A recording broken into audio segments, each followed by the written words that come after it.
বাংলাদেশের রাজনৈতিক পট পরিবর্তনের পর ঢাকা দিল্লি সম্পর্কের দূরত্ব বেড়েছে। গত বছরের ৫ আগস্টের পর থেকে বাংলাদেশে সংখ্যালঘুদের ওপর নির্যাতন নিয়ে একের পর এক উদ্বেগ প্রকাশ করতে থাকে ভারত। তাদের অভিযোগ, লাখ লাখ হিন্দু বাংলাদেশের নির্যাতনের শিকার হয়ে বৈধ অবৈধ পথে ভারতে প্রবেশ করেছেন।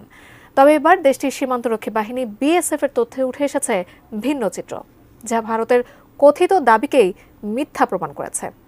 কি বলা হয়েছে বিএসএফ এর তথ্যে? বিস্তারিত জানাচ্ছেন আরিফ হাসান।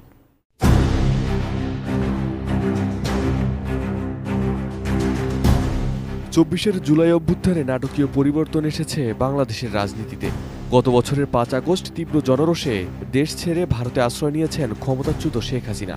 দেশের ক্ষমতার ভার চলে যায় প্রফেসর ডক্টর মোহাম্মদ ইউনূসের নেতৃত্বাধীন অন্তর্বর্তী সরকারের কাঁধে। আর তারপর থেকে সম্পর্কের অবনতি হয় ঢাকা দিল্লির। শুরু হয় বাংলাদেশ নিয়ে ভারতের একের পর এক মিথ্যাচার আর নাটকীয় উদ্বেগ। দেশটির অভিযোগ, বাংলাদেশের সংখ্যালঘু হিন্দুরা ব্যাপক নির্যাতনের শিকার হচ্ছেন।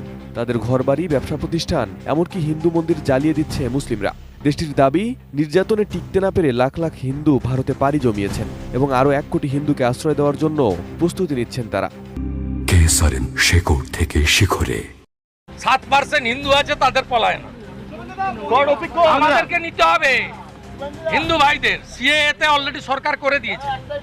মানসিক প্রস্তুতি রাখুন, ১ কোটি শরণার্থী আসবে ভারতবর্ষে। এবার সেসব দাবি মিথ্যা প্রমাণিত হলো ভারতের সীমান্তরক্ষী বাহিনী বিএসএফ এর তথ্যে। বিএসএফ এর বরাত দিয়ে বিবিসি জানিয়েছে, সদ্য সমাপ্ত বছরের আগস্ট থেকে ডিসেম্বরের ৩য় সপ্তাহ পর্যন্ত ভারতে অবৈধভাবে প্রবেশ করতে গিয়ে ধরা পড়া বাংলাদেশি নাগরিকদের মধ্যে মুসলিমদের সংখ্যাই বেশি।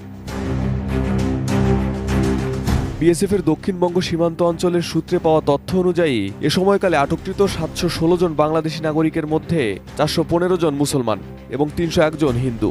কর্মকর্তারা জানিয়েছেন, পুরো বছরের তুলনায় আগস্ট থেকে ডিসেম্বর সময়ে অনুপ্রবেশের হার উল্লেখযোগ্যভাবে বাড়েনি, যদিও আগের ২ বছরের একই সময়ের তুলনায় সামান্য বৃদ্ধি পেয়েছে।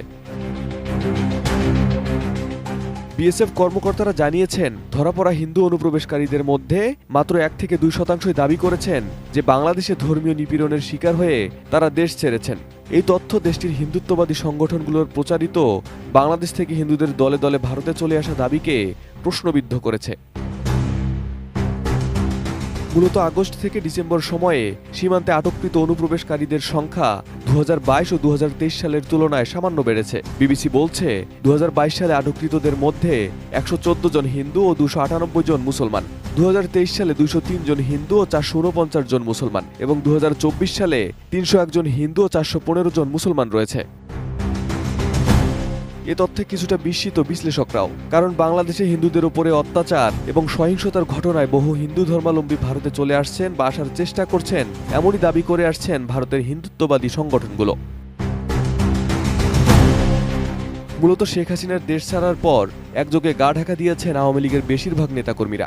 তাদের একটা বড় অংশ বিভিন্নভাবে সীমান্ত অতিক্রম করে ভারতে গেছেন, আবার অনেকে আটক হয়েছেন আইনশৃঙ্খলা বাহিনীর হাতে, যারা সবাই আওয়ামী লীগের রাজনীতির সাথে জড়িত। Arif Hasan, ATN news.